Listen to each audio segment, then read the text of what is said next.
Foi.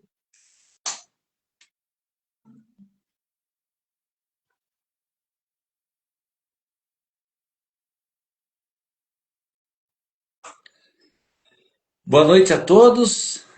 Obrigado a você que já é um seguidor fiel do Tripulantes. Nosso episódio de hoje nós vamos falar sobre corrida de aventura, tá? E para você que está caindo aqui hoje de surpresa pela primeira vez, convido a ficar, né? Que no Tripulantes a gente entrevista personalidades do esportes, atletas de natação, corrida, ciclismo, artes marciais, entre outros. Ouvimos profissionais da área de saúde, como médicos, nutricionistas, fisioterapeutas, educadores físicos. Recebemos organizadores de eventos, assessorias, influenciadores. Então fiquem ligados, nos sigam aqui no Instagram e também no YouTube. Ambos você vai encontrar no Tri_Pulantes Podcast. Se inscrevam no nosso canal, ativem o sininho, compartilhem, comentem. Nossos episódios aí anteriores, recebemos a Carolina Bilato, que é uma ciclista que vem marcando presença no cenário nacional. Recebemos também o casal Adriana e Renato, são ultramaratonistas que falaram aí sobre a Conrad, sobre a Two Oceans, sobre as Majors, entre outros assuntos. Bom, sem mais delongas, deixa eu mandar aqui o convite para a convidada de hoje. E tenho certeza que vocês vão curtir demais nossa live de hoje. Boa noite! Tudo Seja bom, muito Adriane? bem-vindo. Obrigado. Boa noite. Deixa eu fazer a apresentação aqui da nossa convidada de hoje. Ela é uma das precursoras da corrida de aventura no Brasil. Participou aí das principais provas do Brasil e do mundo, né? Já esteve em Bornéu, Fuji, Patagônia, Quirguistão, Croácia, entre outros. Seja muito bem-vinda, Silvia Pereira Barreto Guimarães, Chubi Guimarães. Nossa, ainda bem que você falou Chubi no final. Silvia, geralmente eu brinco que eu não sei nem quem é. Ninguém mais Obrigada pelo chama. convite. Obrigada pelo convite. E é um pouco disso tudo mesmo que você falou. Já estive em todos esses lugares. Eu fiz a primeiríssima corrida de aventura que teve aqui no Brasil em 98, né? Enfim, e faço provas até hoje. Então imagina que são muitos anos aí fazendo corrida de aventura e participei do que a gente chamava, né, dos anos de ouro da corrida de aventura, que foi bem no começo no Brasil, naqueles anos 2000, enfim, que explodiu a corrida de aventura no mundo, né, não só no Brasil. E eu tive a sorte de participar de várias. Várias, várias. Inclusive, é, passei a ter conhecimento mais assim sobre corrida de aventura justamente nessa época aí. E depois, quando saiu na Amazon em 2020 ali, o Fuji, daí estourou de vez mesmo, né? Exatamente, né? Teve essa época, porque quando começaram os Eco Challenges, né, foi quando acho que a corrida de aventura ficou conhecida no mundo todo, né? Quando começou o Eco Challenge, que na época era do Discovery Channel, depois da NBC, e aqui no Brasil passava no EXN, quando começaram os canais, né, por assinatura aqui no Brasil, enfim, e fizeram os reality shows de corrida de aventura, foi quando todo mundo ficou conhecendo essa modalidade, e aí sim, na Amazon Prime, agora, né? Ainda mais no comecinho de pandemia, então todo mundo teve tempo para assistir bastante série e teve a última de Feed. Legal. Bom, eu queria dizer que um ano atrás eu iniciei esse projeto do Tripulantes, inspirado muito no Endorfina do Michel Bogli. Sem dúvida, ele foi uma referência, uma inspiração. Esse formato de entrevista, né? Eu peguei muito com ele. Quando eu comecei, eu tinha três sonhos: entrevistar o É. próprio Michel Bogli, que ele já teve aqui no episódio 26. Quem quiser acompanhar depois, aí no episódio 26. Eu queria entrevistar o Cleiton Conservani. Eu ainda não consegui, mas ele já fez uma palhinha para mim ali, já mandou um convite que eu já fiquei bastante contente para que ele quer que eu vá lá correr com ele na Pedra da Gávea, subir a Pedra da Gávea. E a terceira pessoa seria entrevistar a Chupe Guimarães. E hoje você está aqui, então eu me sinto honrado de tê-la a bordo. E uma curiosidade, como eu assisti a você muito, assisti lá no Eco Challenge, Eu e minha esposa, nós assistimos Eco Challenger por baixo, assim, umas 12 vezes já, mais ou menos. Sério? Sério. E eu ficava na dúvida, será que ela fala português? Porque eu achava que você falava, nem falava mais português. Eu achava que você. Daí depois que eu fui entender um pouco mais que você estava aqui. E como que eu cheguei até você? Um amigo, Renato, fez uma corrida. E foi ele que acabou pegando o contato e fez essa ligação da gente. É muito legal. Pois é, e foi outro dia, né? Foi na La Foi. Mission, né? A gente acabou ficando na mesma fazenda, né? No mesmo rancho. Enfim, que bom, né? Que deu certo e foi fácil até, vai. Que sorte a minha. Eu queria iniciar esse bate-papo de trás para frente aqui. Na verdade, eu fugi um pouco, né? Já que você já participou de tantos podcasts, eu tenho que fugir um pouco do normal. Você é pedagoga de formação e podemos Isso dizer mesmo. que você exerce sua função, né? Alinhada com a experiência de corridas de aventura. Afinal, você tem um acampamento de aventura para crianças. Eu queria que você falasse sobre isso e como que é essa relação com as crianças e também o teu outro braço, que é a atividade de criadora de eventos, né? Eu puxei aqui até um slogan que chama a atenção, que é: sua prova é fácil ou difícil? A Chube que vai decidir. Pois é, eu tenho uma certa fama nesse histórico também. Mas vamos lá. Bom, começando do começo, né? Na verdade. Eu sou formada em pedagogia mesmo, trabalhei muito tempo em escolas, eu cheguei a ser coordenadora de educação infantil, enfim. Então, minha grande paixão é educação, criança, desenvolvimento de pessoas, na verdade, não só de criança, né? E aí, enfim, trabalhando muitos anos no mundo da educação, eu comecei a fazer corrida de aventura quando eu tinha uns 20 e poucos anos, eu estava no meio da faculdade. E, e aí os anos foram passando, e aí eu fui percebendo que a sala de aula mais legal do mundo é a natureza, né? E fiquei nas escolas por muito tempo, entrei, saí, fui, voltei, assim, tentando, porque eu tive um período onde eu só corria aventura, então isso foi muito legal. Eu fiz faculdade, trabalhava em escolas, aí eu comecei a fazer coisa de aventura, aí eu tive a equipe Atena, né? A gente montou a equipe Atena, até para contar um pouco do histórico, né? A Atena era uma equipe feminina. Antigamente a regra nas provas era no mínimo uma mulher por equipe. Não era não era no mínimo um do sexo oposto, era uma mulher. Então a gente um dia falou, por que que a gente não monta uma equipe só de mulheres? Enfim, aí a Atena fez um super sucesso, a gente tinha ótimos resultados e por muitos anos a gente teve muito patrocínio. Por isso que eu falo que foi os anos dourados da corrida de aventura. Entre 2002 e 2008, eu praticamente parei de trabalhar em escola, eu virei instrutora da Outward Bound, que é uma ONG de educação ao ar livre, e competia. A gente tinha muito dinheiro. A gente tinha patrocínio da Salomon, da Clyde, da Fiat, da SWAT, enfim, foram muitos anos com muita mídia espontânea, né? Você falou do Cleiton conservando. O Cleiton mesmo viajou duas vezes com a gente, o Zeca Camargo viajou com a gente. Enfim, Nossa, era uma legal. época que não tinha tanta internet, né? Meus pais me acompanhavam, tipo, eu lembro direitinho, era o site 360 graus, saía tipo assim, uma frase sobre a corrida. Não tinha nem Uhum. foto, né, antigamente, que a gente tá falando de 2000, né, 2001, 2002, enfim, não tinha celular.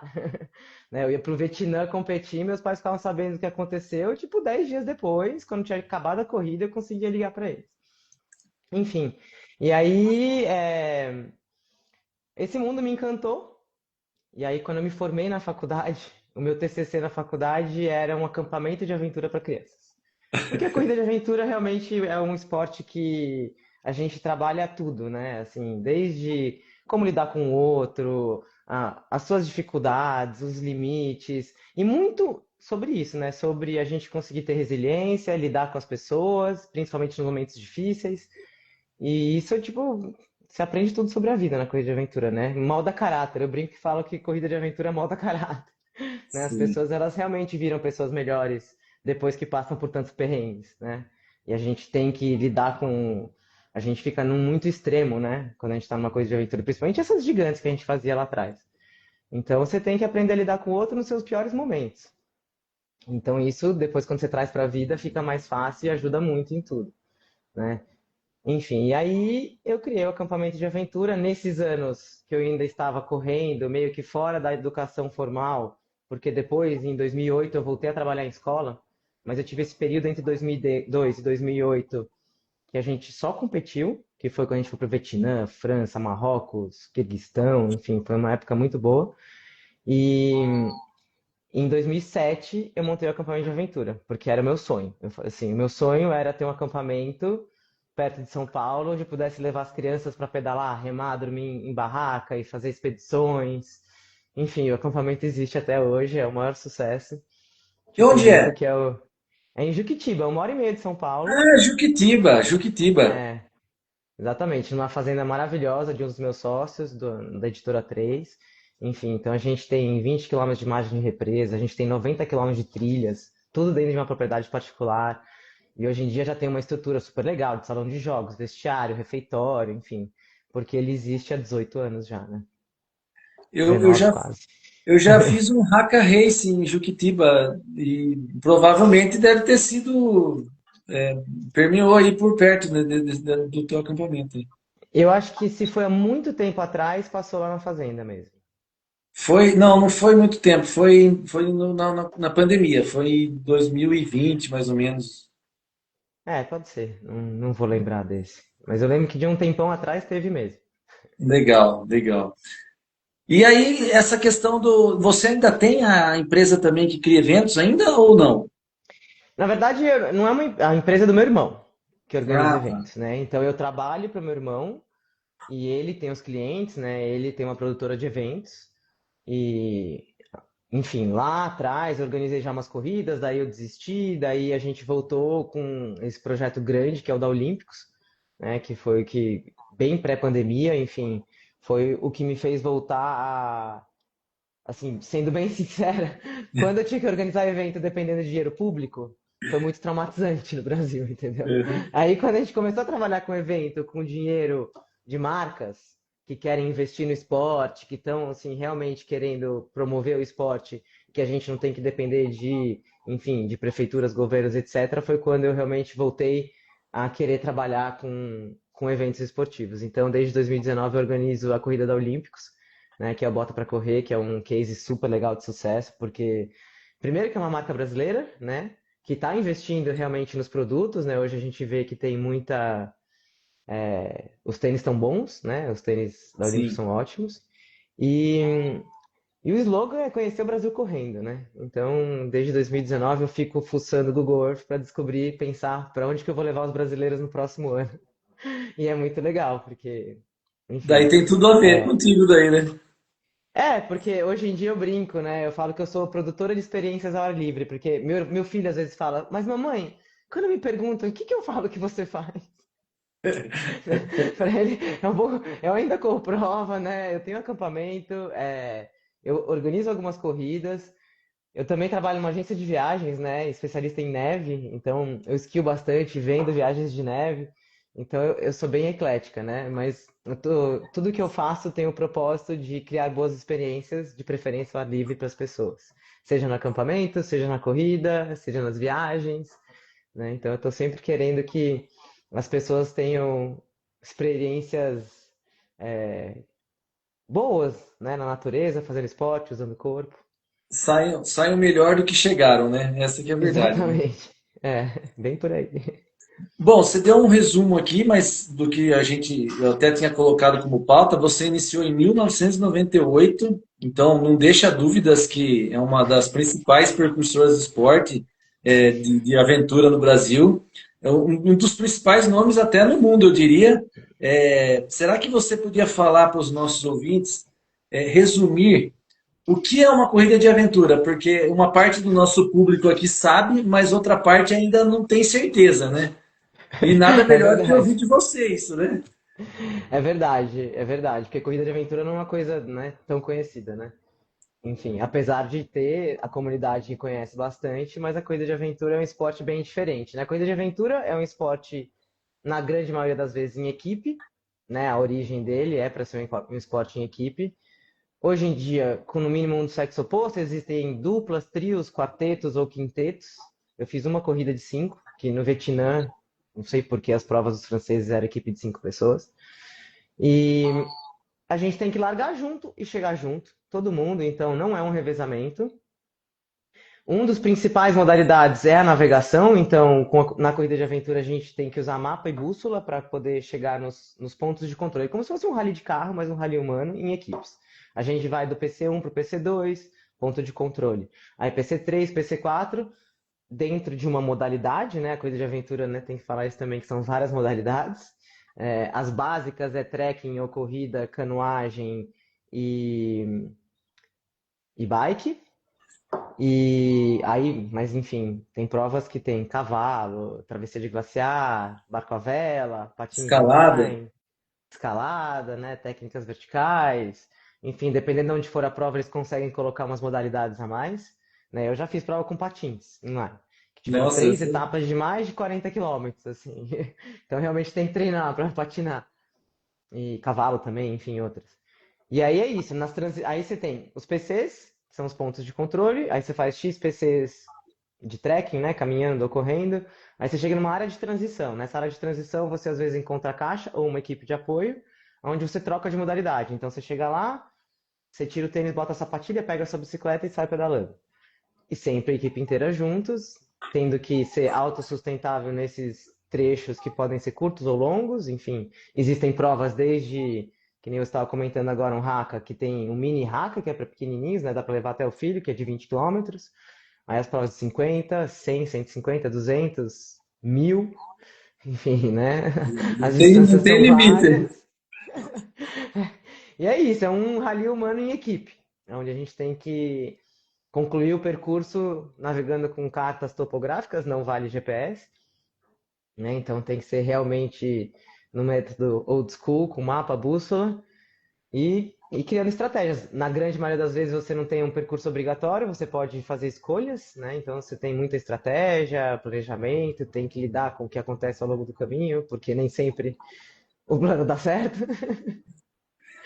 Nem sempre Enfim, é dá uma para grande passar, né? Nem aventura. sempre dá para passar onde você acha que dá, né? Ou chove demais, exatamente. Ou o que você achou que ia passar não passa, é um mato fechado. Enfim. O rio subiu porque tá chovendo, aí você não consegue mais atravessar o rio. Várias E é coisas vão acontecendo ao longo. importante dizer, pessoal, que esse mapa, esse percurso, os atletas recebem em algumas horas só antes da largada. Então, não pense você que dá para você ficar estudando, vendo no GPS lá o que você vai fazer com antecedência, porque não dá, entendeu?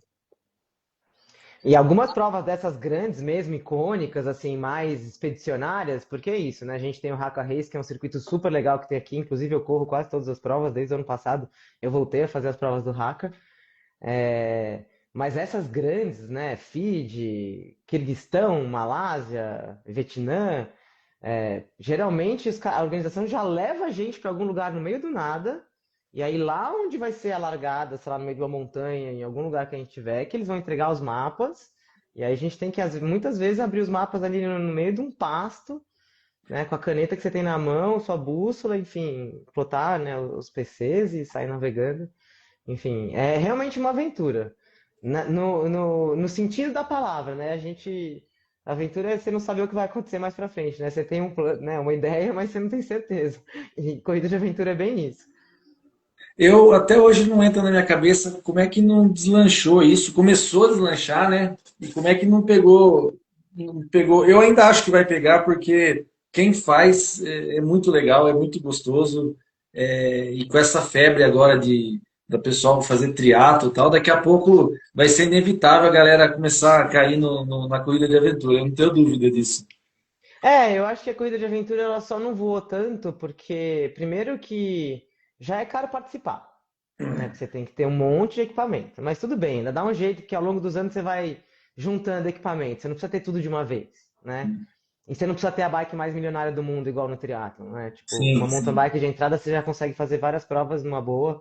E não é que, óbvio, que vai fazer diferença se você quer alta performance, mas eu acho que não é o caso da grande maioria das pessoas que fazem coisa de aventura. É muito mais pelo prazer de estar fazendo aquilo. E eu, até hoje, por mais que eu vá e ganhe as provas, né? No hack a gente vai e ganha bastante, mas a ideia, eu vou porque eu tô fazendo um monte de esporte que eu gosto, lugares lindos, com organização atrás e com pessoas que eu gosto, né? Eu sempre vou com gente que eu gosto. Assim, eu nunca faço equipe com quem eu não gosto muito de ter a companhia da pessoa. Mas, enfim, E outra coisa é a cobertura. Para cobrir uma corrida de aventura é muito complicado, né? Na época do Era Eco Challenge, os caras são televisionado. milionários. Tinham 300 helicópteros, não sei quanto. Tinham, quando a gente era equipe Highlight, ou mesmo quando foi para Amazon Prime, tinham três caras que seguiam a gente, entendeu? Então tinham três cameramans que cuidavam, que seguiam só a nossa equipe, porque eles ficavam revezando. Então é muito caro para produzir conteúdo de corrida de aventura. Então eu acho que também é um pouco disso. E aí tem uma outra história que é esse mundo novo das mídias digitais, que todo mundo vê shorts, né? As pessoas veem tudo de 5 segundos, né? E É, aí, óbvio que tem os esportes radicais que tudo acontece muito rápido, então pronto, né? A molecada tá lá assistindo o skate, a manobra, enfim. Mas e- assim, tem seu encanto, a coisa de aventura, né? Porque são experiências mais profundas, né? sim, sim. Eu, assim, vou continuar aqui o processo aqui, né? Você ganhou muito Aham. destaque pelos resultados, pela performance, mas também por possuírem uma equipe feminina, que é a Atena, né? Você poderia contar para a gente quais foram essas conquistas e, assim, além das conquistas, os desafios que vocês tiveram? E aí eu não estou falando do desafio físico, né? Os desafios que vocês tiveram que encarar com relação a julgamentos, olhares, comentários, porque era uma novidade e eu acho que até hoje ninguém copiou vocês, né? Ninguém fez uma equipe 100% feminina ou fez? Tem. Aliás, agora vai ter o Mundial de Aventura no Canadá, né? Que vai ser daqui a pouco. E eu vi esses dias eles anunciaram uma equipe feminina. Tiveram Né? algumas que fizeram depois. Então, tipo, Aham. deu sim uma força para esse mundo feminino para ter mais equipes, né? Acho que deu coragem. Bom, a gente começou a treinar em 2000. E a gente fez o ELF, que foi uma prova francesa que teve aqui no Brasil. E eu acho que a maior dificuldade foi só nessa primeira prova mesmo. Ah, Porque era é? uma prova que tinha apoio, e aí quando a gente apareceu na prova, tinham, sei lá, umas 35 equipes do mundo inteiro, né? E foi no Ceará, Piauí e Maranhão. A gente cruzou o Ceará, Piauí e Maranhão, foram 900 quilômetros de prova, a gente demorou 13 dias para completar essa prova. Pensa, quase 2 semanas. Sempre, né? Sem parar mesmo, da largada até a chegada. E aí, quando a gente apareceu, as equipes de apoio faziam aposta. Tipo, duvido que as meninas passem do PC3. Duvido que as meninas passem do PC10. Enfim, tinha aposta até financeira lá. Do pessoal achando que a gente não ia chegar em lugar nenhum. E no final a gente chegou em nono. Então a gente perdurou a corrida inteira. E eu acredito que no começo da coisa de aventura ainda não tinha. Ninguém tinha muita consciência do quanto é necessário a gente se cuidar ao longo da corrida. Sabe? Então o homem já era mais machão, do assim, não preciso arrumar minha meia, não, É. Então aquela coisa da sensibilidade da mulher de se cuidar mais fez com que a gente tivesse mais sustentabilidade na corrida, porque foi isso. Essa corrida foi tão difícil para todo mundo que era muito sobre quem não morreu, sabe assim, resta um. Aqueles que vai todo mundo pifando e tendo infecção no pé, e aí assadura não sei aonde, aí desidratação, e aí passa. Sabe assim, foi ainda aquela coisa que vai. Todo Vai mundo não caindo consegue mesmo. ter. Vai caindo. E a gente ficou até o final. Aí logo depois, claro que eu tive uma sorte de ter companheiras muito fortes, né? Então, eu tinha a Cris Carvalho na minha equipe, Fernandinha Maciel, que hoje ainda é uma das maiores corredoras de montanha do Brasil. E e nós éramos muito habilidosas, além de fortes, que é uma outra característica extremamente importante na corrida de aventura, você ter bastante habilidade, né? Então, muitos trechos andando dentro de rio, sabe, trilhas técnicas, saber remar bem em águas brancas, no mar, enfim, ter bastante técnica nas várias modalidades é muito importante, porque você perde menos tempo, né? E aí uma outra coisa que a gente foi desenvolvendo, como a gente já era muito amigas, e eram todas muito fortes e amigas, a gente tinha uma coisa de se cuidar e se entender e gastar muito tempo em tomada de decisão. Então, era uma coisa assim, a gente não, com certeza, se fosse olhar e analisar as corridas lá atrás, nunca iam falar, elas andam mais rápido que todo mundo. Não, a gente perdia menos tempo que as outras equipes, porque a gente não pedalava mais rápido que as equipes masculinas. Aham. A gente só perdia menos tempo orientando, tomando decisão, vamos por aqui, vamos por ali, transição, né? Partes mais técnicas. Quanto mais difícil ficava a prova, melhor a gente ia. E aí foi isso que aconteceu lá nos anos de 2006, 2006, 2005, 2006 e 2007. Criou-se o ranking brasileiro de corrida de aventura e a gente liderou o ranking por 2 anos seguidos. Imagina, porque a gente ganhava as provas mais longas, né? As mais curtas a gente não tinha tanta vantagem, mas nas mais longas a gente ganhava. Então a gente não necessariamente ganha, quer dizer, a gente ganhou vários Brasil Wide, Ecomotion, a gente foi primeira equipe brasileira num ano, em 2006, que só tinha gringo, né? Então a gente também ganhou das equipes hoje super boas, né? Que antigamente eram os Calungas, que são os que estão até hoje competindo aí nível mundial, ainda, né? Levando a bandeira do Brasil lá pro topo do mundo da corrida de aventura, né? Enfim, então tinham todas essas equipes e a gente ia lá e ganhava de todos os brasileiros, chegava em quarto num grupo de equipes muito boas, né? Tipo, então a gente. Acho que esse foi o boom. E como perceberam que a gente realmente começou a ganhar muita coisa, acho que a gente já ganhou aquele status, tipo, não, não vamos mexer com as meninas. Entendi. Mas eu confesso que teve uma prova que a gente fez, essa prova deu o que falar na época. A gente fez um mini EMA, que era uma prova de, sei lá, demorou umas 75 horas. Era uma prova de 250 quilômetros por aí. E, e a gente ganhou também. E aí, quando a gente ganhou, as equipes começaram a falar, tipo, começou uma fofocaiada dizendo que a gente tinha pago um mateiro para levar a gente no caminho certo, que a gente tinha acertado um caminho que ninguém acertou, que era impossível a gente ter feito isso. E aí, enfim, era na época, assim, mal tinha mídia social, sabe quando era uma coisa assim, onde realmente virou uma fofoca entre a comunidade? E a gente falava, como Sim. assim, gente? Você acha o quê? Que a gente contratou um mateiro que apareceu do meio do mato? Ainda falaram, tipo, na época, elas pagaram R$ 300. Eu falei, gente, quem? E era Nossa, até muito o na época. valor acharam até. Então, e a gente falava assim, por que a gente já tá com R$ 300 na mochila, sabe? Na época era, eu tô falando de 2002, 2003, então, tipo, enfim, tinha essas coisas, né? Mas acho que com o tempo foi passando. E a gente não sofreu mais com essa coisa de serem, de Sim, ser equipe sim. feminina. Bom, e daí depois disso veio, assim, o Eco Challenge. Eu vou falar algumas coisas que eu vi, tá? Comercial, você fazendo comercial, por exemplo, da Nissan, que eu achei o máximo. Entrevista no Jô Soares. Bom, mensurando tudo isso, tem alguma coisa que você ainda não fez? Alguma prova assim que você queria competir, mas não rolou, por algum motivo não deu certo, ano após ano, e ela está engasgada ainda, ou não? De corrida de aventura, Podemos falar de corrida de aventura. Vamos falar de corrida de aventura, é, porque depois tem uma outra que eu vou falar de outras coisas daí. Na verdade, assim, eu fui, assim, eu vivi um mundo da corrida de aventura muito, né, no começo ali de 2000 a 2008, 2009. Aí eu tive um gap na minha vida, que foi quando eu tive filho, né, que daí realmente chega uma hora e você dá uma acalmada. E Uhum. eu parei pra pensar mesmo que assim, eu continuei competindo, enfim, né? A gente já falou de quando eu comecei a fazer coisa de aventura, então já entrega um pouco a minha idade também. Que eu não comecei a competir com 12 anos de idade, né? Então dá pra saber que, né, que muito nova eu não sou. Então eu tive que, tipo, uma hora falar, gente, se eu não tiver filho agora, eu vou ficar velha demais. Então eu acabei tendo filho com 37. E aí eu voltei a competir várias outras corridas, porque logo após a gravidez eu não conseguia sair para viajar tanto. Quer dizer, eu viajo muito a trabalho, né, organizando as corridas e tudo mais, mas não para competir corrida de aventura, que daí é mais tempo ainda, né? Eu ia viajar, sei lá, pro Vietnã, eu voltava 40 dias depois, né? Uhum. Antes de ter filho, né? Aproveitava as viagens, inclusive, para visitar os países que eu ia, né? Sim, sim. Então, eram viagens muito longas. Então, eu comecei a fazer muitas outras provas, né? Provas de mountain bike, eu competi bastante de stand-up, stand-up paddle, né? Downwind, enfim, eu remo Uhum. pra caramba, canoa havaiana, enfim, e corrida de montanha. Que hoje em dia é uma das coisas que eu gosto muito, assim, se falar o que, assim, os desejos que eu tenho hoje em dia são de algumas provas de corrida de montanha.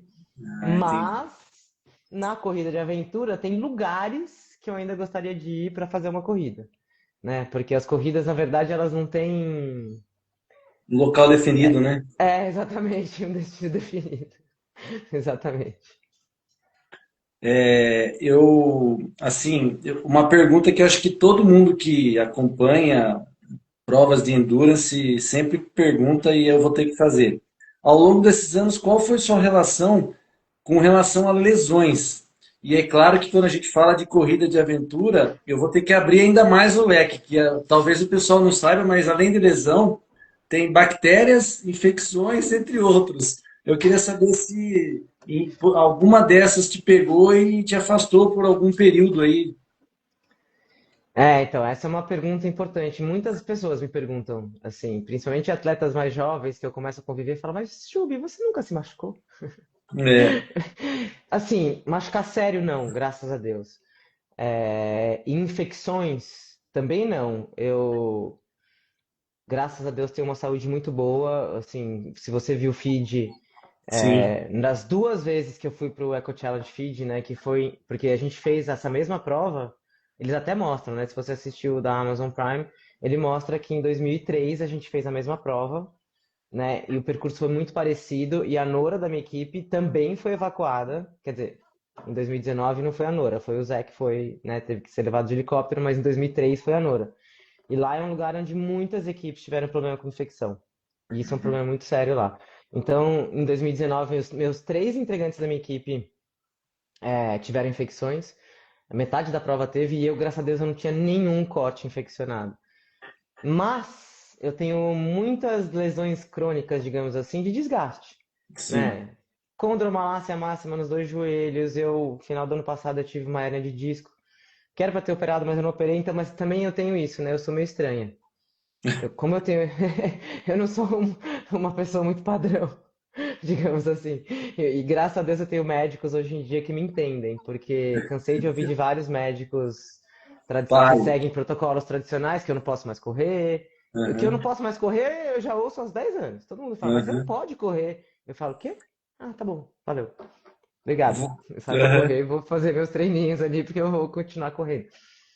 Porque mas é isso, assim, desgastes de cartilagem e de, sei lá, rompi ligamento colateral, mas tudo, eu nunca operei nada e tudo eu consegui reverter com fortalecimento. Assim, eu tenho plena certeza, então eu vou fazer 50 anos daqui a pouco, e eu tenho plena certeza que músculo é vida.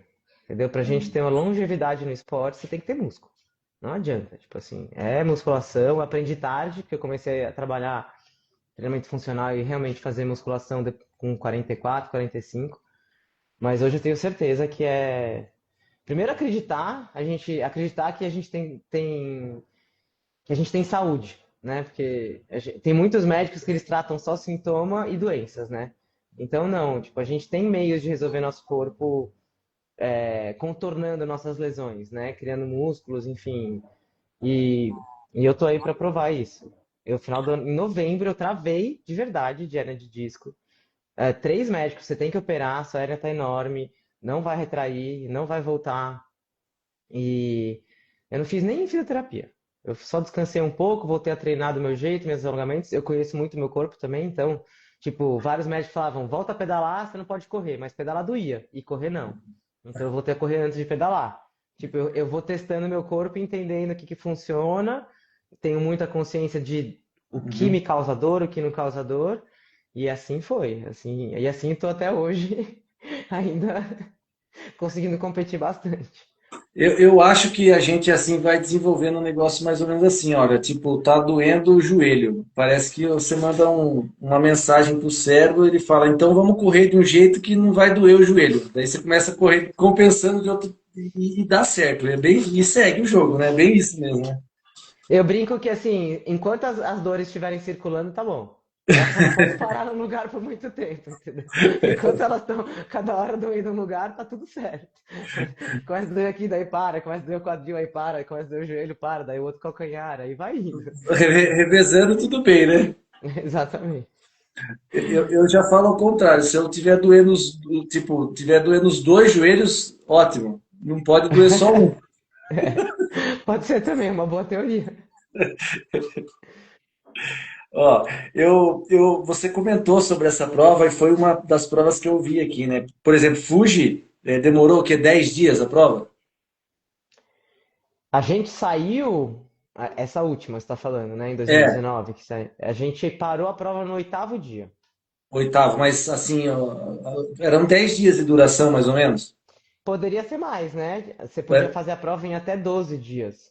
até 12, ok. É. Mas aí me surpreendeu que você teve essa Elf, né? Que foi nos Lençóis Maranhenses, que daí ela durou 13, ela foi ainda maior, né?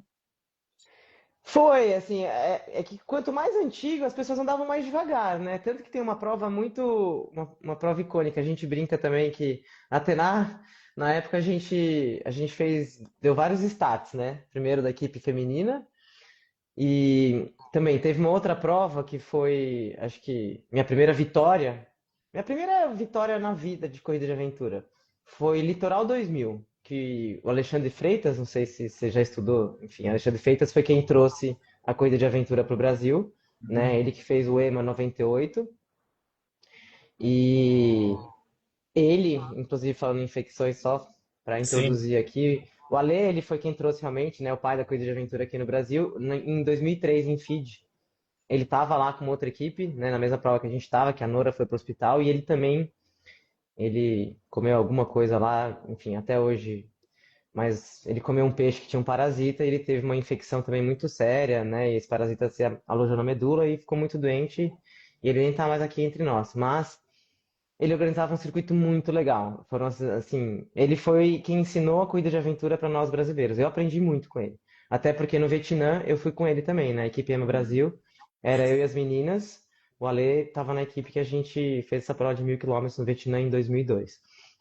Mas em 2000, Litoral 2000 foi uma corrida que teve aqui no litoral de São Paulo, largou, não lembro onde largou, mas chegou em Bertioga.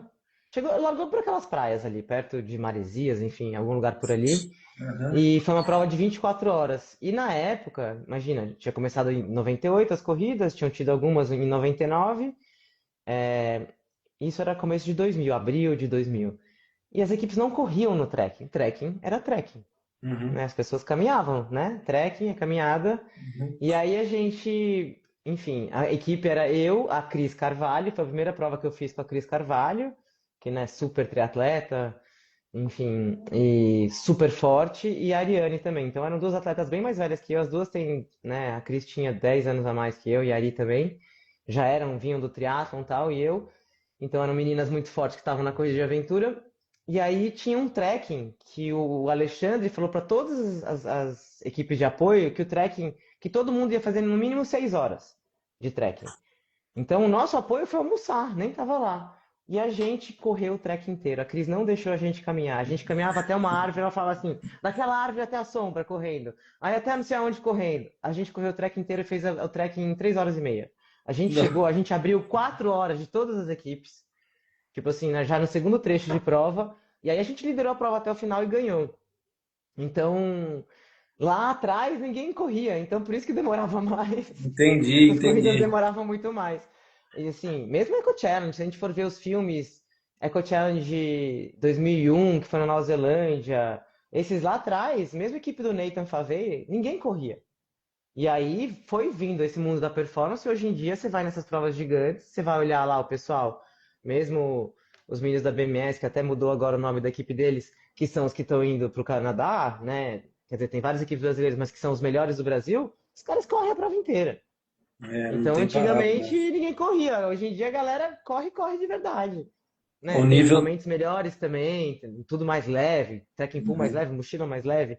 Se for ver se for ver foto, eu fiz a Coachella de Bornéu em 2000. Eu tenho as fotos de filme, né? Porque era câmera de filme, que a gente tinha que levar aquelas câmeras grandes. As nossas lanternas, gigantes, assim, ó, tipo, de pilha quase grande. Tipo, tudo era, assim, bizarro, assim, as mochilas de cordura, assim, sabe, daqueles tecidos bem grossos, assim, super zíper desse tamanho gigante, assim, tudo pesava o triplo. Tipo, o equipamento fez muita diferença de 20 anos pra cá, né? Mais de 30 Entendi. anos pra cá. É, tudo melhora demais, né? A régua tá subindo o tempo todo, né? E aí é o outro ponto que eu ia falar, que eu nem tinha pensado nos equipamentos, mas eu ia perguntar para você qual que era, quanto tempo vocês se dedicavam para fazer uma prova dessa de 13 dias, no quesito assim, quantas horas semanais vocês treinavam, alimentação, e a pergunta do milhão, que assim, eu vendo triatlo, então eu consigo, quer dizer, eu não consigo imaginar a logística para organizar os materiais para todas essas transições e todas essas. Porque assim, eu sei que a prova talvez dê o caiaque, não seja seu, talvez uma canoa lá seja da prova, mas mesmo assim você tem que se organizar para todas essas intervenções aí, né? É exatamente isso. Essa é a parte mais legal. Tinha alguém que fazia Treinar. isso para vocês? Não, a gente fazia tudo. Meu, tanto que lá nesse começo, quando a gente estava competindo muito, e realmente foi de 2002 a 2008, que foi o auge da Tenai, que a gente fazia, sei lá, 6 provas por ano fora do Brasil, né? Então era muita prova. A gente passava metade do ano fora, metade do ano aqui. Então tinha essa coisa assim, era muito encantador, né? Quando a gente começou a fazer coisa de aventura, então a cada modalidade a gente ia treinar, precisava ter o certificado de águas brancas, então ia lá e fazia, a prova vai ter rafting, tem que tirar certificado de guia de rafting. Ia lá, se empenhava e começava a fazer guia de. Eu tenho um monte de certificado, porque nessa época a gente ia ganhando certificado de tudo.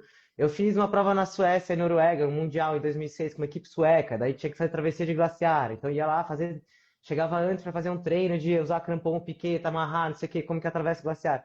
Então a gente dedicava muito tempo fazendo os cursos, treino em si, assim, em horas de treino. Claro que a gente pedalava mountain bike, assim, durante muitos anos a gente ia toda quarta-feira para a Serra do Japi e pedalava 4 horas, assim, mas eram trechos, eram coisas específicas. A canoa havaiana entrou na nossa vida para treinar mais canoagem mesmo, então a gente ia para Santos uma vez por semana para remar também no mar. Mas assim, era uma grande.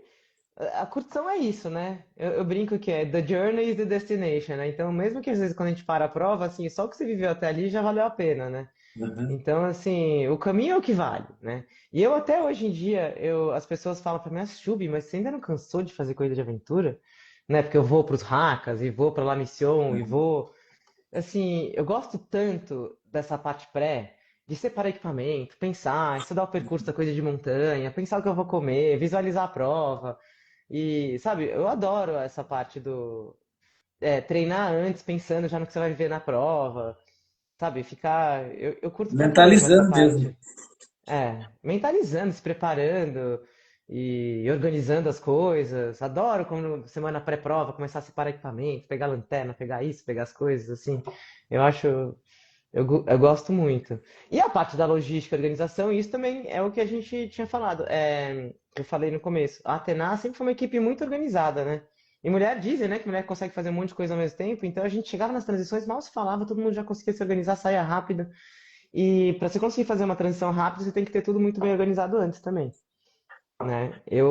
Essa história é legal também. Em 2006, que eu falei agora que eu fui com uma equipe sueca pro Mundial, eles eram, enfim, depois que eu fiz prova com eles nunca tinham chegado em nenhuma colocação melhor do que 30º, até competir comigo.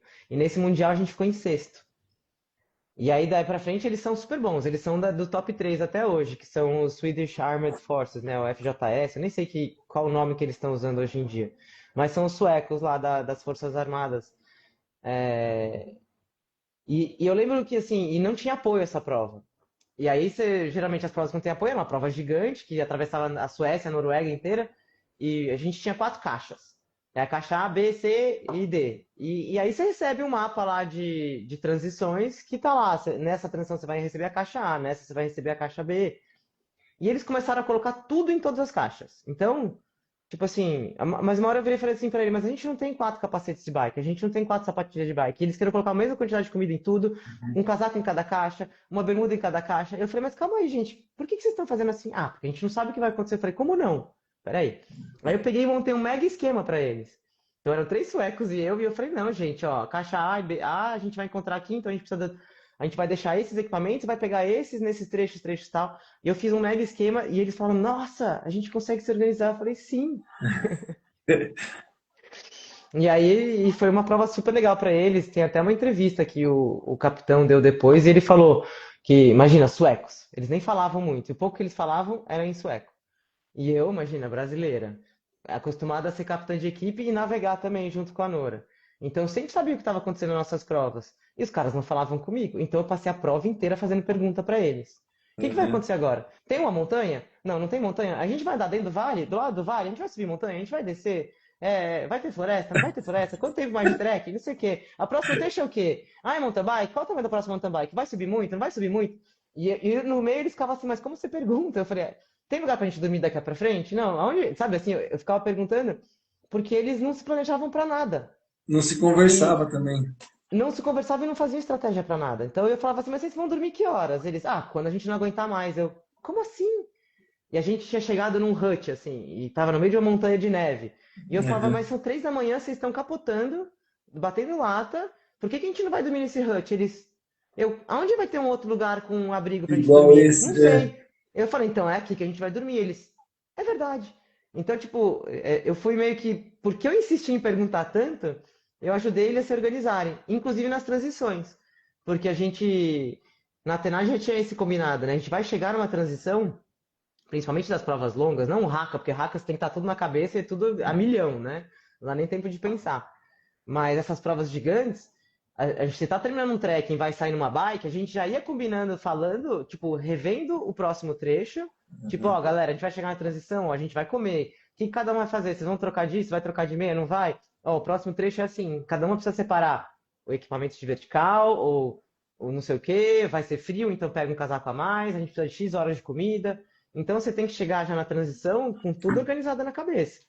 Pra você já chegar lá e conseguir fazer a transição rápida, né? Já Ninguém não fica chegar lá e solto, ficar, ô né? gente, quantas horas vai ser o próximo trecho? Ninguém fica solto lá boiando, né? É. Você, quando fez a entrevista com o Michel, Chubi, eu me recordo de eu ficava ouvindo o galo cantar no fundo. É o mesmo lugar que você está agora ou não? É? É, mas eu não tenho mais as galinhas. Que pena! Pois é, você sabe que foi triste mesmo. É, as galinhas foram presente da minha mãe pro meu filho. Presente meio de grego, né? Porque ele um dia pediu pra ela, ele era pequeno e ela deu. Só que o presente veio pra mim, né? Quer dizer, pra casa, né?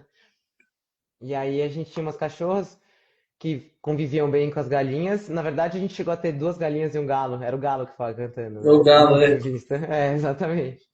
As galinhas morreram na pandemia, eu acho que de Covid. Eu acho só. Mas. E aí ficou só o galinho. E o galinho ficou um tempão comigo, assim. Ele era super estimação. Eu chegava em casa, chamava ele, ele vinha no meu colo, o Garnizé. Só que aí uma das cachorras morreu, a mais velha. Daí a gente adotou uma cachorrinha. E aí, primeiro final de semana que eu deixei os Ela galinhos atacou. sozinhos com as cachorras. Putz, Aí foi cena de terror quando eu cheguei. Não, foi triste. E o galinho se foi, poxa vida. né? E aí não tenho Pô, mais. o pessoal não perdoa aqui ainda. Que pena, literalmente, escreveram Literalmente. aqui. Pois é.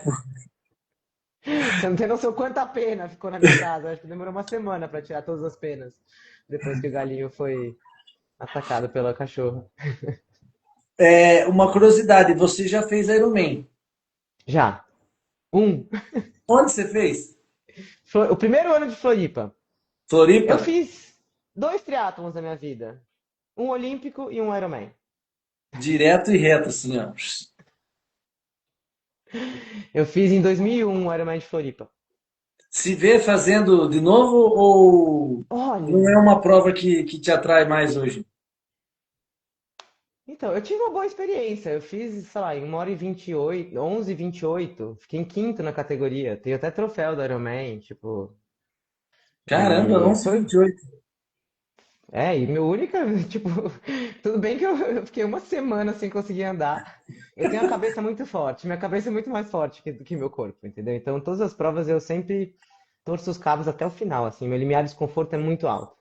Meu limiar de dor e desconforto é muito alto, então eu consigo fazer muita força por muito tempo. Acho que é por isso que eu, né, sempre tive bons resultados. Mas, não sei, é que eu acho que treinar para Ironman é muito chato, né? Eu tenho vontade, às vezes meu irmão mais novo, ele é super Ironman, né? Ele é tipo viciado em triatlon e faz todos os meio Ironmans, né? A vida dele é o trabalho, a família e Ironman e o triatlon. Então, às vezes eu fico vendo ele fazendo prova e falo, dá vontade de entrar na prova, só pra me Aham. testar na prova, entendeu? Mas o treinar para Ironman é muito chato. É muito volume de treino, assim, e eu acho a trilha mais legal que o asfalto, né? Tipo assim, na trilha a gente se entretém mais no mountain bike, na corrida de montanha, né? No asfalto é tudo muito controlado. Você olha ali a velocidade que você tá andando, então você sabe que hora você pode comer, não sei o quê, né? Mesmo igual correr no asfalto, né? É mais previsível tudo que vai acontecer.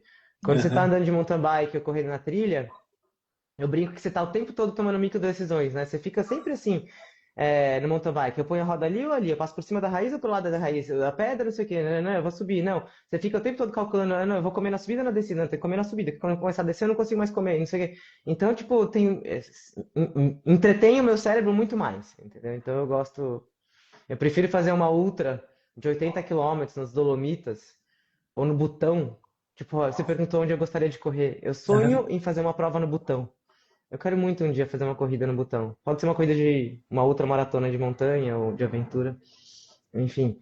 Então, não sei, Ironman. Acho que só quando eu estiver bem velhinha, assim, já não estiver conseguindo andar de mountain bike, daí eu posso voltar a andar Eu tenho uma road, eu tenho uma speed, mas só Ah, tenho. eu tô olhando aqui, ó, porque eu tô Ah, vendo três bicicletas ali mais ou menos. Só que eu tô vendo. tem quatro ali, na verdade. Então, Eu tenho olha, duas mountain bikes, tem duas, a minha, a outra que era minha, mas que tá com meu filho, tem a minha speed e tem uma BMX também, que é do meu filho. Mas tem um é, monte. Na minha casa tem milhões de bicicletas. Tem uma coisa aqui que tem muita bicicleta. eu imagino, eu imagino. Pô, mas e Ultra sempre tá, que pode tá fazendo uma ou outra. Você teve agora na La Mission, né? Tem mais alguma prevista aí para frente nesse ano ainda? Então, eu não sei ainda. Esse ano não. Eu me inscrevi agora pro sorteio da Lavaredo nas Dolomitas, que eu falei agora, que eu quase fui, mas aí teve pandemia em 2020, depois mudei para 21, veio a segunda leva de pandemia e não rolou. Então, mas esse ano não, eu devo fazer hack ainda. Tem o Cruze, eu tenho meia inscrição, porque eu ia ano passado, mas aí eu tive hernia de disco, eu não fui. Mas eu tenho uma péssima mania de escolher fazer as provas sempre faltando um mês e meio, assim. Tipo, eu nunca sei o que eu vou estar fazendo daqui um mês e meio, dois, entendeu? A não ser que seja uma fora do Brasil, mais longe, tipo Dolomitas, que você precisa de vaga com antecedência.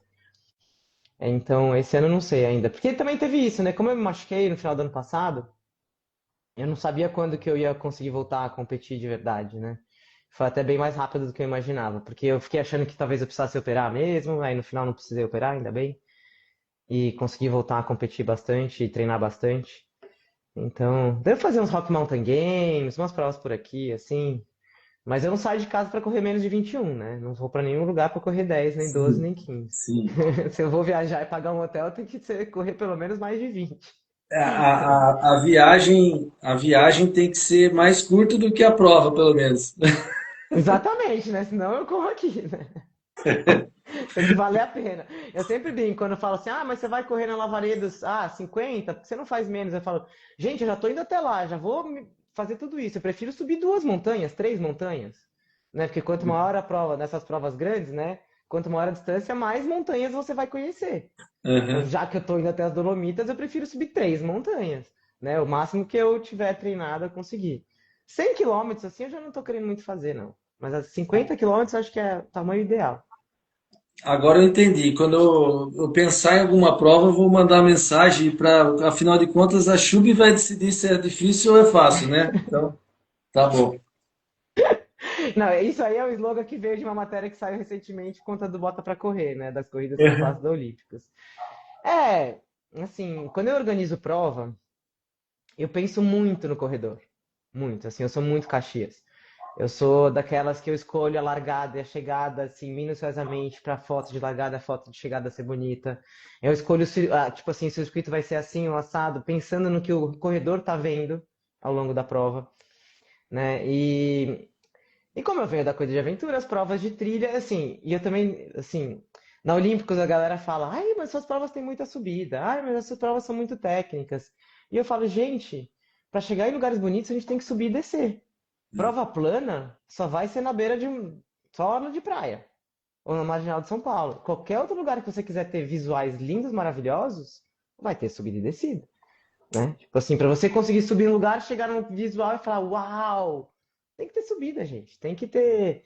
E para chegar nos lugares mais bonitos é mais difícil, né? Então, e toda vez que o desafio é maior, né, a sensação pós também, né, de De conquista conquista. também é maior. Bom, dito isso, o meu amigo Renato, que não ia deixar por baixo, né? Ele falou: olha, depois que você fizer a live com ela, você já vai convidar ela para vir fazer a maratona de Boituva. Mas dito isso que você falou que não vai, se for menos de 100, Vou falar para ele inventar alguma coisa, 3 voltas de 42, alguma coisa assim, entendeu? Ah, não, mas 20 tá bom. Já 21, 25 eu já vou sair de casa para correr os 20 e poucos. Olha lá ele lá, ele já É, tô apareceu vendo ali. aqui. 42 é 42 com 800 de ganho, é razoável, vai dar para É, bagunçar um pouquinho. pouquinho a subida, porque eu gosto de subir bastante. Até essa é uma outra característica minha. Eu subo bem e desço bem. Nas provas, cai no plano, eu sou ultrapassada por todo mundo. Na La Mission foi assim, eu subi até o segundo cume lá, eu era a sexta mulher. Aí quando caiu na cidade, eu fui passada por 9 mulheres. É Tipo, característica, né? Não tem jeito. chega no plano, tipo, eu sou um zero à esquerda. Bom, deixa eu pedir agora uma licencinha para a gente falar dos nossos apoiadores, afinal de contas, é graças a eles. Hoje o episódio aqui do Tripulantes é 58, Chubi. Um pouquinho mais de um Ó. ano aqui de Tripulantes e tudo com. Ó, gostei do Renato escreveu aqui, ó. Pode colocar pelo menos uns 1.000 de subida. Vai, acha uns morrinhos por aí. Colocar um muro, para um alambrado para ela subir, ô Renato. Bom, vou falar aqui da Mundo Verde. A Mundo Verde, você encontra na Mundo Verde chás, alimentos, bebidas, uma infinidade de produtos para o bem-estar seu e da sua família. A Mundo Verde fica aqui em Boituva, na Zélia de Lima Rosa, um espaço muito confortável. Lá o Rodrigão serve um café, traz os bom e o melhor, com o melhor preço para a gente, está sempre atento ao preço mais barato que tem e sempre apoiando aí todas as corridas da cidade, todos os eventos, está sempre junto com a gente. Rodrigão da Muito Verde, muito obrigado pelo apoio de sempre. Quero falar da SPG Energia. E falando de SPG Energia, a gente tem um momento aqui especial que a gente chama de SPG Energia. Esse momento SPG Energia, eu queria perguntar para você, Chub, se teve alguma prova que você foi colocado à prova e por algum momento assim você achou que não ia ter jeito, você ia ter que abandonar, mas de repente veio ali uma energia extra que colocou você de novo no trilho e fez que você terminasse essa prova. Ah, acho que inúmeras, hein? É, E né? acho que algumas vezes nessa vida já achei que o gás tinha acabado, mas a gente ressuscita. Manda uma brava aí que, assim, uma bem doida, assim, que você falou, puxa, aconteceu um negócio que, sei lá, não ia, sei lá, a bicicleta, a hora que a gente foi pegar, tinha quebrado o câmbio, mas aí amarramos com o arame e seguimos o jogo, né? Tipo, Oh, você sabe que isso já aconteceu também. Já quebramos gancheira, já aconteceu. Aliás, a prova que eu tava contando, que eu contei aqui, do Mini EMA, que a gente ganhou e que todo mundo foi falando que a gente tinha contratado o mateiro para levar a gente no caminho, a gente tinha pagado R$ 300. Nessa prova, no final da prova, uma equipe encostou na gente, furou um pneu. Aí a gente trocou, furou de novo, a gente trocou, furou de novo o pneu. A gente teve que colocar grama dentro do pneu. A gente falou, meu, agora acabou, como que a gente vai fazer? Tipo, e a equipe encostava na gente, a gente ultrapassava, a equipe encostava, a gente ultrapassava. E eu achei que a gente não ia chegar. Moeu a roda do nosso companheiro, de uma das bikes. Mas a gente terminou a prova com grama dentro do com pneu. grama. Grama, capim. A gente foi catando capim, socando dentro do pneu, assim, mas destruiu a roda. Destruiu a roda. Mas a gente achou que não ia chegar, mas chegamos. Rapaz, aí é um belo de um exemplo do momento SPG Energia. SPG É. Energia, pessoal, projetos residenciais, comerciais, energia fotovoltaica, mobilidade elétrica. A era da energia renovável chegou. Não perca tempo e deixe o sol pagar a conta de energia para você. Temos aqui a SPG Energia, uma equipe especializada que irá ajudar a orientar com o melhor projeto para você passar a economizar com sua conta de energia. Então, precisou de energia, precisou de. Lembre da SPG Energia. Aí, o que é? Era o seco pedalando. É, porque eu tenho fama que eu furo o pneu pra caramba, Chu. Você não acredita, mas meu pneu, assim, ó, de olhar para ele ali, ele fura, assim, ó, parado. Sério? Isso é Eu ruim. Eu sou tenho amigos desses. que são assim também. Eu sou o oposto. Graças a Deus, eu não costumo não furar pneu, não. Eu sou Raro. desses, eu sou desses. É. Falar aqui da La Saporita, sua melhor experiência gastronômica em Boituva. Surpreenda-se com o rodízio italiano todas as quintas-feiras. A La Saporita fica aberta de quarta a segunda, das 18h30 às 23h. Visite ou faça seu pedido via WhatsApp. E eu sempre indico aqui a piadina de carne com cebola caramelizada. A La Saporita foge um pouco do normal e abre às segundas-feiras. Eu acho que é para a gente poder assistir aqui o Tripulantes e comendo uma pizza. Felipão, bom abraço para o Felipão, que é um pai fresco, acabou de virar pai agora. Quero falar da Fisiopilates, referência em fisioterapia especializada no esporte, recovery para atletas, equipamentos modernos. Você encontra na Fisiopilates massagens relaxantes, fisioterapia, ozonoterapia, pilates, acupuntura, quiropraxia, entre outros. Como eu sempre digo, fisioterapia não é mais para você procurar depois que você se machucou. Você procura a fisioterapia como prevenção para não se machucar. Então lembre-se sempre disso. E aproveitando, Chubi, você é adepta da fisioterapia preventiva aí? Como é que você faz? Hoje você tem isso no seu dia a dia também ou não? Olha, eu faço um treinamento funcional de 3 a 4 vezes por semana e que quem criou esse treino é o meu fisioterapeuta, que é o espanhol. Então, eu não faço fisio direto, mas assim, como eu contei também, eu tenho bastante consciência corporal.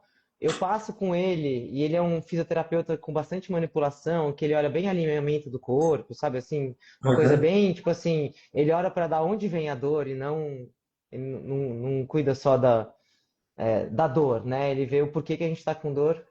Então, como ele me alinha bastante, me dá várias dicas assim, eu vou nele uma vez a cada 45 dias. Eu brinco que é alinhamento e balanceamento de chassi. Eu rodo 1.000 quilômetros, aí eu vou lá, entendeu? Igual carro, você tem que ficar É alinhando e balanceando. exatamente, exatamente. Mas é isso mesmo, né? Manutenção preventiva, né? Não deixa Aham, quebrar para ir para depois ir, né? Quero exatamente. falar aqui da padaria Andréas. Desde 2002, a padaria de maior destaque aqui da cidade, também com a maior estrutura, um local privilegiado aqui em Boituva, com estacionamento amplo, variedade de doces, bolos, pães e muito conforto e comodidade. A padaria Andréas é parceiro aqui do Tripulantes. Obrigado, padaria Andréas. Daniel, quero falar do Bazar São Judas Tadeu. Bazar São Judas Tadeu, 55 anos de tradição, experiência no atendimento de Peró e região, variedade de produtos para casa, empresas, papelaria, de escritório, utilidades, eletrodomésticos, esportes. A São Judas, Bazar São Judas Tadeu está muito acostumado a atender grandes empresas, então você que tem empresa aqui na região, peça a cotação para o Bazar São Judas, ele vai estar acostumado a como responder, como atender e entregar na sua empresa, né?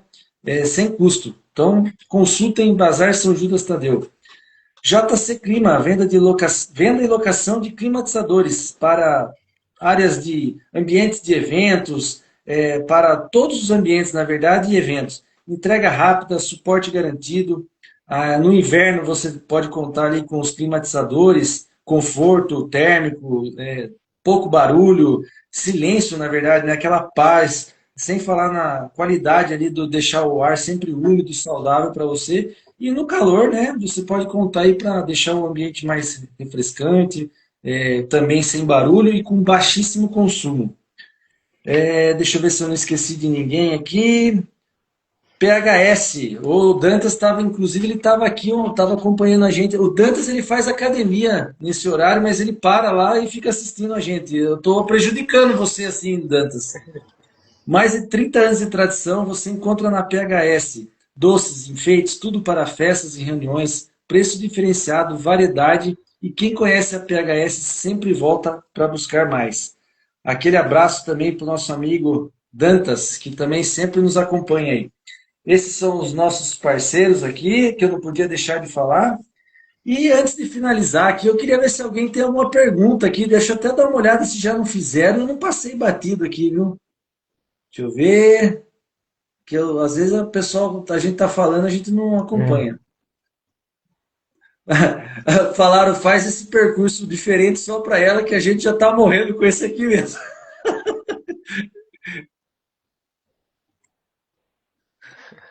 Ah, um amigo meu do kite também entrou aqui. Faço um pouquinho de tudo também. Kite, adoro. Bom, eu acho que é mais ou menos isso. Também não vou ficar alugando demais você, Chubi. Eu acho que eu estava muito ansioso para essa live. Que bom que aconteceu, que deu tudo certo. Foi um prazer aí conhecer você, falar contigo. Espero que a gente consiga aí se encontrar em alguma prova do Haka ou em alguma prova de montanha, né? Já que eu vi que o triatlo não vai rolar, não. Ah, por enquanto não. Quem sabe alguma hora queria alguma, sei lá, não sei o que que tem que acontecer para eu querer fazer um triatlo. Alguma aposta, talvez. Quem sabe se eu fizer uma aposta com meu irmão mais novo, eu crio coragem de fazer um triatlo. Legal, queria mais uma vez agradecer. Deixar você à vontade também, se quiser deixar algum contato do acampamento ou algum recado, alguma coisa, fique à vontade, o espaço também é seu. Ó, eu diria que o acampamento é uma coisa bem legal, viu? Quem tem filhos aí, a gente tem o próximo Pais e Filhos que vai acontecer agora, né? A gente tem de férias e com famílias, só que o próximo Pais e Filhos já está lotado, ainda bem também, que é agora 26, 27 e 28 de setembro, mas temporada de férias está aí, janeiro a gente tem temporada de férias, é um lugar realmente incrível para as crianças. No Instagram é o acampamento Go Outside, e se for procurar o site aí, é Acampamento de Aventura. E é isso. Assim, só acho que o meu recado é, gente, não para nunca. Só se mexer para sempre que funciona. Show, show de bola. Então, pessoal, E obrigado a obrigada, todos viu? vocês que Você falou acompanharam. que você falou que eu era uma das pessoas, eu que me sinto honrada de poder participar aqui com você, viu? Obrigado. Gente, assistam. Eu vivo falando para todo mundo, assistam Eco Challenger, vocês vão entender o que nós estamos falando aqui. Para quem não sabe o que é corrida de aventura. E depois, assim, eu vivo procurando outros eco para assistir, mas não tem nenhum lugar. Depois, se tiver algum lugar para você me indicar, eu gostaria de assistir outro. Eu já assisti tanto Eco Challenger, eu preciso mudar um pouco, né? Pois é, eu não sei, você chegou a assistir os antigos? Eu não sei se tem em algum lugar os antigos. Não, eu procurei YouTube, pelo menos, é que nem você falou, né? Não tinha nem celular, vai gravar como isso Eu aí? Não tenho tem. eles, eu tenho tudo em DVD. É, Eu acho que eu vou um dia começar a subir um episódio por vez, quem sabe um dia, pô, é uma em boa algum ideia, lugar para viu? as pessoas poderem assistir, É uma boa né? ideia, é uma boa ideia. Exatamente. Porque realmente, imagina, antigamente, os Eco Challenges que eu fiz 2020, 2001, 2002, a gente recebeu em VHS e depois a gente passou para DVD. Chega, né? Chega. Bom, é isso. Obrigada, viu? Eu que agradeço, pessoal. Esse episódio vai ficar salvo no Instagram, logo mais aqui, acabou, já vou subir ele. E convido vocês para conhecer a página também no YouTube. Eu subo tudo isso aqui para lá também. Quem prefere assistir aí a plataforma YouTube, no carro, quando está dirigindo, ouvindo e tudo mais, também fica salvo lá. Tá joia? Mais uma vez, obrigado, Chubi. Abraço a Obrigada todos. a você. Falou, boa Tchau. noite. Tchau, tchau. Tchau.